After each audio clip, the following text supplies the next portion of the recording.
which was wonderful. It is very dangerous to make a person larger than life, because then young men and women are tempted to believe, well, if he was that great, he's inaccessible. And I can never try to be that, or emulate that, or achieve that.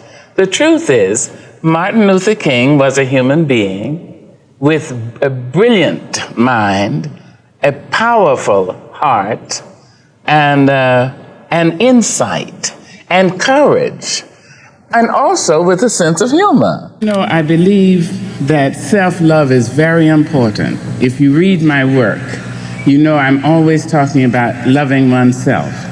I never trust anybody who tells me he or she loves me if the person doesn't love herself or himself. There's an African saying which is, be careful when a naked person offers you a shirt. I mean, if he had something, he'd cover himself first, right?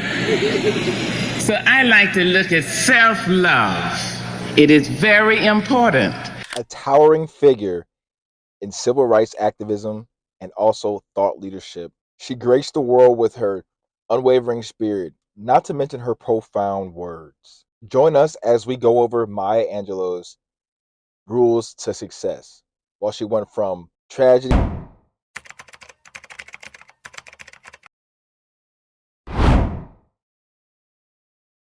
We don't understand talent. We don't understand electricity. We probably use 1 billion of 1 billionth percentage, a degree so infinitesimal that we couldn't even say how little it is. You can plug into 2 holes in the wall. You can light up a cathedral. You can light up a synagogue. You can light up a temple. Right. You can light up a surgery, or you can electrocute a person strapped in a chair. Electricity makes no demands. It says, I'm here. That's right. If you are stupid, you will ill-use me. If you're intelligent, you will use me for the furtherance of your kind. Well, I think talent is like that. We don't know what it is, but a painter, maybe he or she is born with the eyesight to see depths, and you understand, to have, Sure. but that's physical. Maybe she is born with the throat that makes her sound like a bird, you know, a coloratura, lyric soprano, baritone. But singing has very little to do with voice. It is okay, but if it really was about voice, Ray Charles and Willie Nelson wouldn't be mentioned. That's true. And I just did a story on autism, and it was the people who couldn't write, couldn't express themselves, but sang in pitch. In pitch. And beautifully. And can compute 40 columns of 3 numbers each. Right. How do they do that? That's talent. That's talent. I don't know it. I mean, I thank God I have it. But I think every person born is born with talent. You know, I believe that self-love is very important. If you read my work, you know I'm always talking about loving oneself.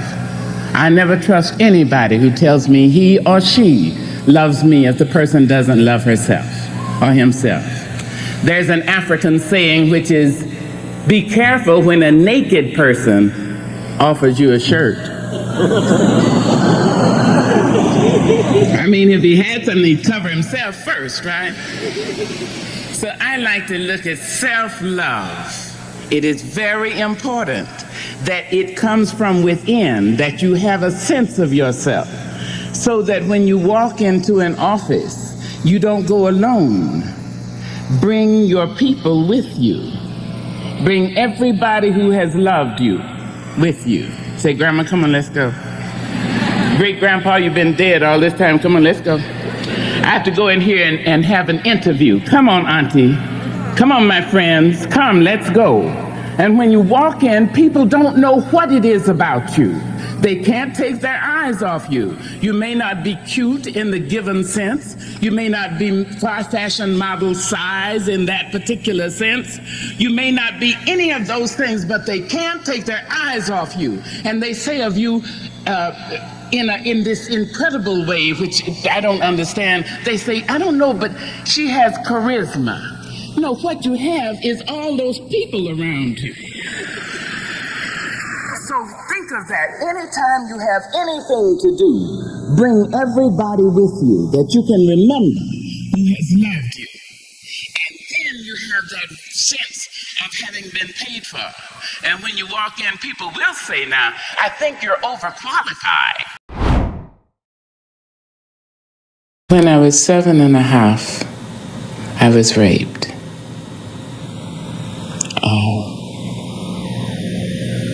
I won't say severely raped. All rape is severe.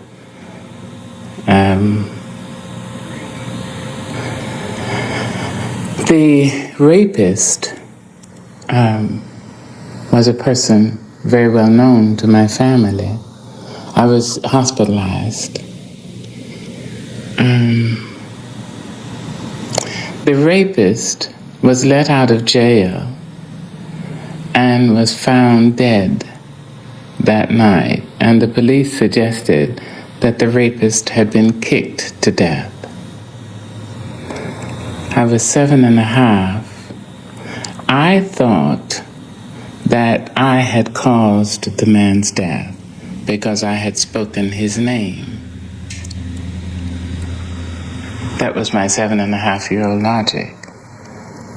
So I stopped talking for 5 years. Now, to show you again how out of evil there can come good, in those 5 years, I read every book in the black school library.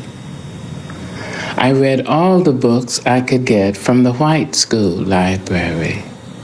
I memorized James Weldon Johnson, Paul Laurence Dunbar, County Cullen, and Langston Hughes. I memorized Shakespeare, whole plays, 50 sonnets. I memorized Edgar Allan Poe, all the poetry.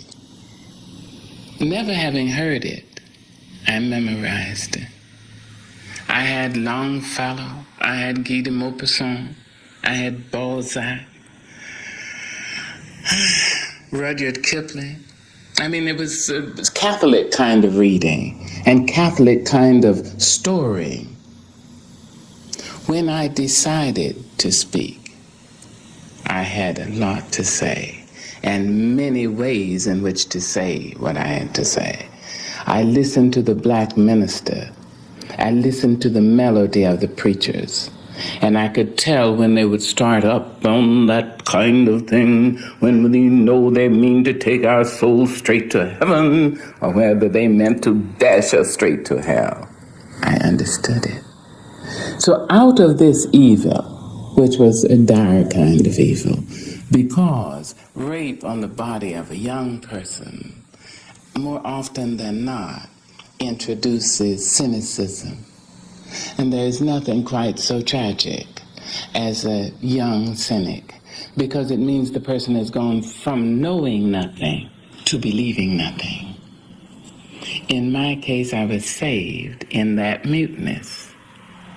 You see, in the sorada, I was saved. And I was able to draw from human thought, human disappointments and triumphs, enough to triumph myself. When I was growing up, whites were called white folks. I mean, it was one word. They were white folks.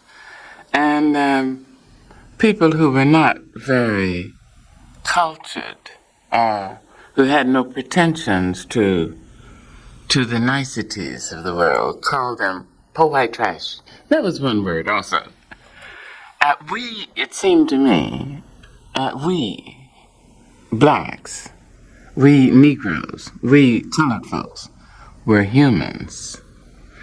And white folks were those others. They were other than.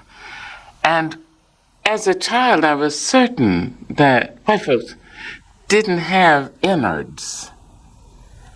They were all, what you saw was what you got. I mean, their bodies, their heads and their bodies were empty, that you could put your hand on a white folks and your hand would go right through them. That was my belief. They seemed so different. They walked differently. Did you have so you had no real dealings and interaction with them that made them any more human or human as you were? At all. Every action from white folks was an action of disrespect, cruelty, scorn. So they couldn't be just. Now, mind you, I read about white people in other places, and I believed them. I was a fond reader of Charles Dickens, and so I wept with the children and laughed with the Micawber and Oliver. I mean, I in fact read Horatio Alger Jr. And I was that little white boy. I understood him. I understood being lonely and deprived and almost forced upon one's own resources, which were negligible, if at all. But I didn't connect those people with white folks. I just didn't. So then what was your community like? Very insular? Very insular. There were women who worked as maids for white folks. And they would bring laundry over into the black area. And they would stop at my grandmother's store quite often and put the baskets down. And I wanted so to go through those baskets and see what did white folks use. You know, what kind of things did they have? But the only venturing into our area by white folks took place when people would come over to pick up cotton pickers. Cotton pickers used to gather in the clearing in front of our store. And the white folks would come over either in trucks or wagons and pick up the cotton pickers. And one could see them then. I could see them. And they talked. They didn't have what the West Africans in Senegal, the Serer in Tukulur, call la langue doux, the sweet language. I never heard white folks use sweet language, and I always heard black people use it. So the sweet language was a language dependent entirely upon tone, and even the lengthening out of a word. So if I spoke the sweet language to you in the South, instead of saying, "Hi there, how are you?" I say, "Hey, how you doing?" Well, I never heard white folks use sweet language, and I heard black people use it all the time, even though they didn't call it that. You simply did it. So You talk about your store. The store is almost like an institution. What was the institution of the store? Well, at the turn of the century, my grandmother, with 2 sons, left and divorced my grandfather in this little village in Arkansas. White women didn't get divorced at the turn of the century, but my grandmother divorced my grandfather. And she had to raise the 2 boys. So she made meat pies from either canned sausage, or that she canned, or chicken, or ham, smoked meats. She would make them up in the night, and then at midday, she would appear at the cotton gin, which was on one side of town, and the lumber mill was on the other side, 5 miles apart. My grandmother would fry the meat pies there in front of the cotton gin. And as the dinner bell rang at 12 o'clock, the men would come down and buy these hot meat pies for 5 cents. If she didn't sell them all, she would wrap the rest of them, turn the brazier of hot coals out, dig a place in the sand and leave it there, and run 5 miles to the lumber mill, where she'd sell them tepid for 2 cents. But the next day she would be at the lumber mill, and she'd sell them hot, fresh, for 5 cents. After she built up a substantial clientele, she built herself a stall between the two, so the men could run to her. And there began her store. She, she, in the end, bought most of the land behind the town, much of the land in the town. She was really a West African market woman. I didn't know that till I lived in West Africa. In the time when you were growing up, the store, was it just a place where she sold goods, or was it more than that for It was, people? it was everything. It was the center of the black town that was not. I'm sorry, could you just start by saying Sorry. the store? Just the store? Sorry, good. Sure. How are we doing about that? The store was the center of the black town, the non-religious center, the lay center. There was Willie Williams Dewdrop Inn. There was a kind of roadhouse, but a place where all the people could come. That place was my grandmother's store, but she didn't name it her store. She named it for her son, my uncle, who was crippled. My uncle was crippled. The whole right side of his body was paralyzed and had been since he was 3. Mama thought he was crippled because he'd fallen off a porch. He was crippled because of some neurological malady. But Mama named the store the W.M. Johnson General Merchandise Store, so that my uncle was never at the sufferance of a larger society as a black male in the South and crippled. So that was his store.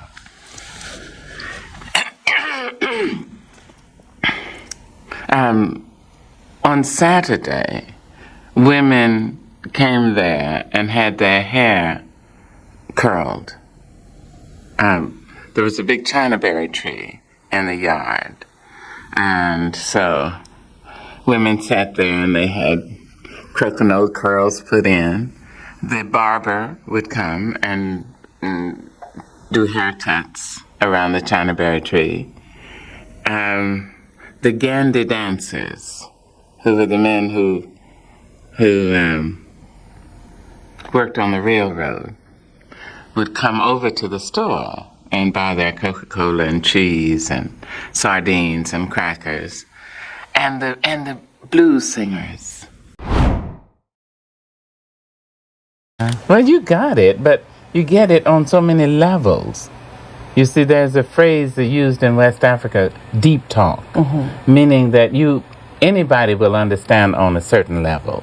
People who are interested in really understanding more take that statement or that lesson a little deeper. Somebody else will take it even deeper. And the West Africans suggest you can never understand completely. Even at 80, as far down as you take that aphorism, or as far down as you take the adage or the advice, you could still go deeper if you'd live long enough. So when I told you the first time you called and some newspaper tabloid had just vilified you, or Stedman, or both, and you were really as close to losing it. You were so hurt by the erroneous and ridiculous and cruel accusations that you were just hardly getting your breath. And I said, "You're not in that." And you said, "Yes, but you see, this is what they said." And I said, "Yes, but you are not in it." Yes, but. And then I heard you start to realize what I was saying. That has nothing to do with you. That has all and everything to do with the perpetuator. Right. And he or she or they are going to get their living out of you getting your dying.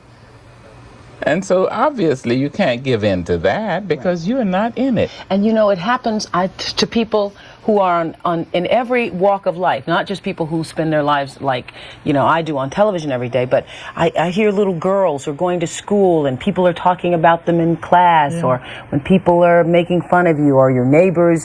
We did this show not too long ago where there's a clique in the neighborhood or a clique in the office, but the lesson is always the same. You're not in it. It's true. They would have done that without you. This is what you have to realize. And this is true of the rape victim. You see, it runs that understanding is as broad as life is. So that the rape victim so often thinks that she is in it or he is in it. That same rapist would have done somebody else. Another one of the things you've taught me is that I love that phrase that you say that people will try to peck you to death like ducks. Yeah. Not just out. Most people don't have the courage to just come out and kill you. That's true. They will take a little piece of your knee. Right. Yeah, they'll take the flange off your nostril and a bit of the lobe of your ear, hoping that you didn't even notice it, you see. And that's called blow, bite, and blow. That means that you blow on something until it becomes anesthetized, quickly bite, and then blow again. And the person doesn't even know he's been bitten. You see, West Africans call that blow, bite, and blow. Wow. So people do that, and that's my son's phrase, pecked to death by ducks. Pecked to death by ducks. Ducks. Have people tried to do that to you? Oh, many times. Many times. I mean, it hasn't stopped. I'm sure that it's happened today. You know? But the thing is, I encourage you. And I have two other people who I consider daughters. And the Black Rose in San Francisco, and a woman in West Africa, Araba. If I could have had daughters, you three would have been the three I'd have chosen. My encouragement is to stop it as soon as it happens, as soon as you hear it, as soon as you sense, this person wants me dead. The person just walks in and says, "Oh, you're putting on weight, huh?" You say, "Stop it. Not me, you don't." Not me, Jack. Not me. Not me. Out. Get out. Now, I have lost or left a lot of men who, just in public would say something like, "Well, Maya, I don't know why she wore that dress. This is not the dress that looks good on her." I said, "That's the end.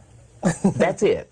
So the man then, when we get home, because I start packing his clothes, he says, "You take everything to the max." I said, "Yes, because I know that once you take that flange off my nostril, pull one patch out of my hair, and I don't say anything, the next thing you'll have me bald." Oh, no. Oh, no, no, no, no, no, no. Oh, that just happened to me the other day. I was someplace, somebody was asking me to do something. This woman, I didn't even know her, and she says, "Oh, but you know me." And I said, "But no, I'm not sure." She says, "But I knew you when. I knew you when you were barefoot and you were walking back some," and I was thinking, "Oh, she wants me. Yeah, She wants exactly. She wants me dead. Exactly. She wants me dead." This is it. But I didn't have the courage to do that. I didn't have the courage to say, "Stop it." You must. Yes. You do them a favor. Not only yourself. You do them the favor of not having to do that again to somebody who will actually knock their heads off.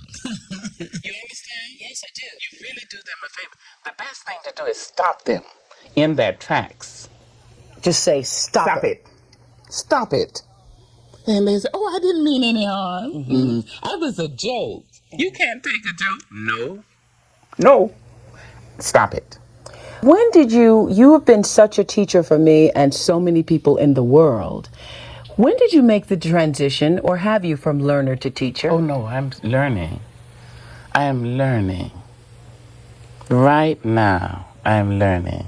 One of the joys for me in having you to talk to is I have no compunction about saying to you, this is my trouble, and I'm working on this. And you say, well, I don't think so. I don't think that's right. Yeah. And I laugh and I thank you for it. The greater the teacher, the more apt and eager she or he is to learn. Sometimes when I talk to you, I think, this child talks to 20 million people every day. Let me pray on this. And I will say, I'll talk to you later. And I will pray so that I am as close to right as possible. He had a sense of humor, which was wonderful. It is very dangerous to make a person larger than life, because then young men and women are tempted to believe, well, if he was that great, he's inaccessible. And I can never try to be that, or emulate that, or achieve that.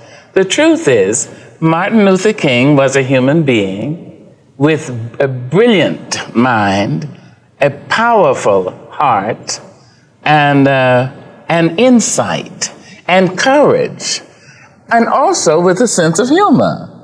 So he was accessible. I mentioned courage, and I would like to say something else about that. Finding courage in the leaders, and in you who will become leaders.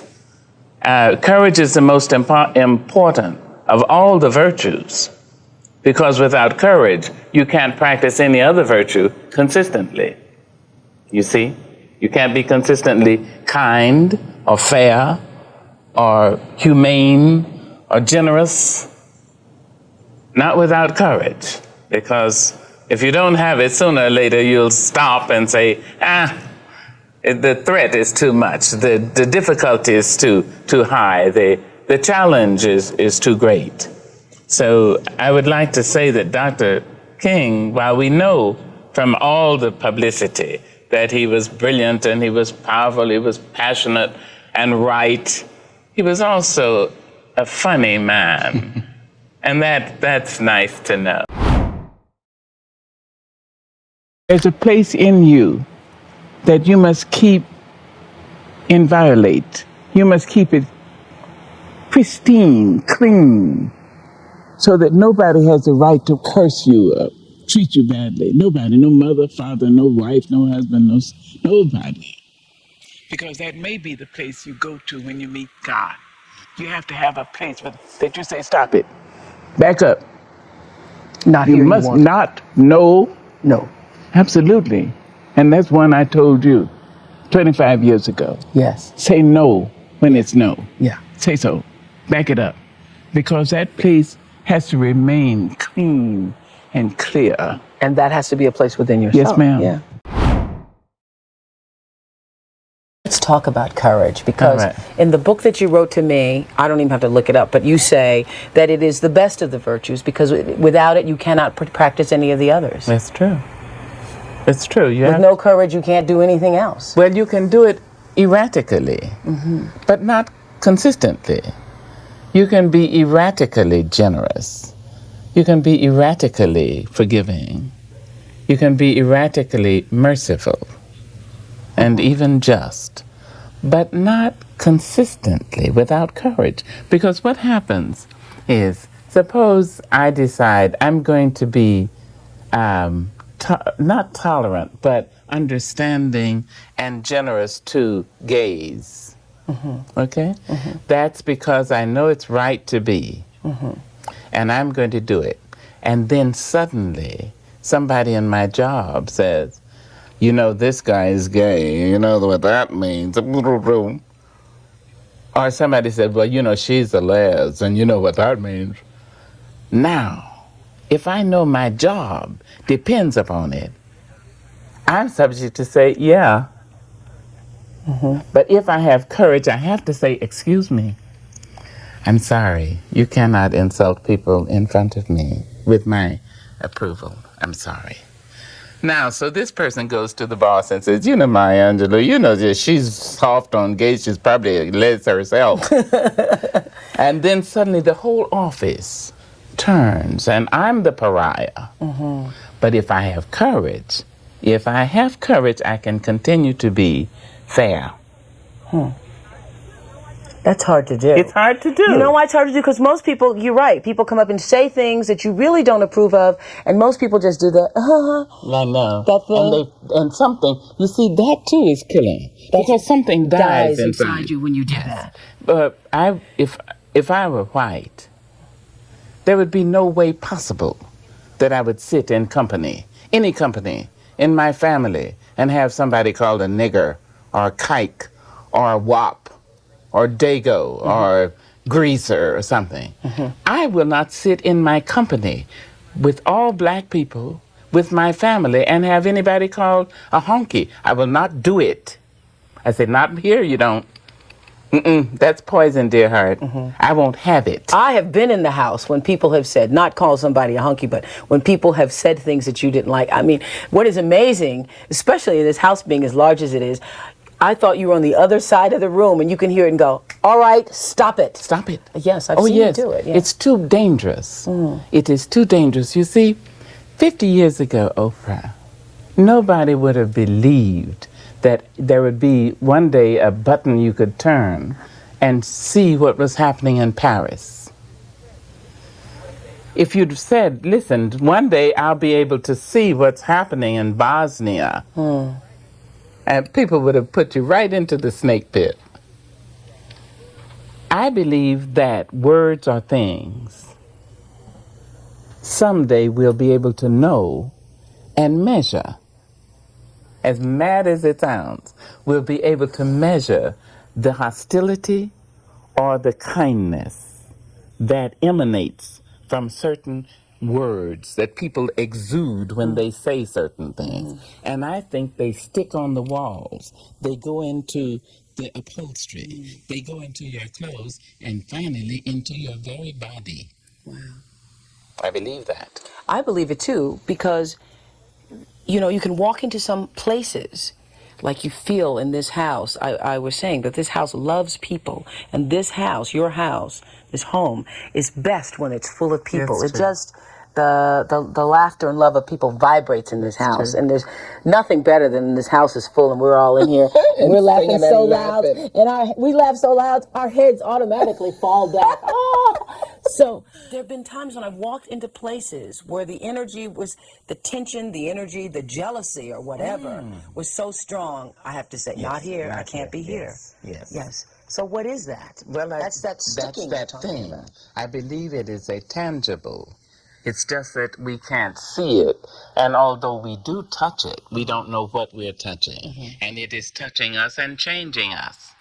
Those things that change us for the better, the prayers, the kind words, the sweetness, the laughter. When somebody says, girl, you looking good, and something happens. You think you're only hearing it, but something is happening positively. And I think this is true negatively. When you're writing poetry, are you writing to express your experiences, or do you write to inspire other people? No, I write to try to say what I see, what I've seen. And of course, I hope that it's inspirational. When you were writing Phenomenal Woman, did you realize how many millions of women would be inspired by that? No, I don't realize any of that. I just do the best I can. And all this to say today, we'll see you guys in the next video, and I hope that you liked this video. Be sure to implement these rules to your everyday success, because it's on the way. Don't forget to hit that like button and share this with your friends. Also, I will link the books that are created by this author down below. Check out the description.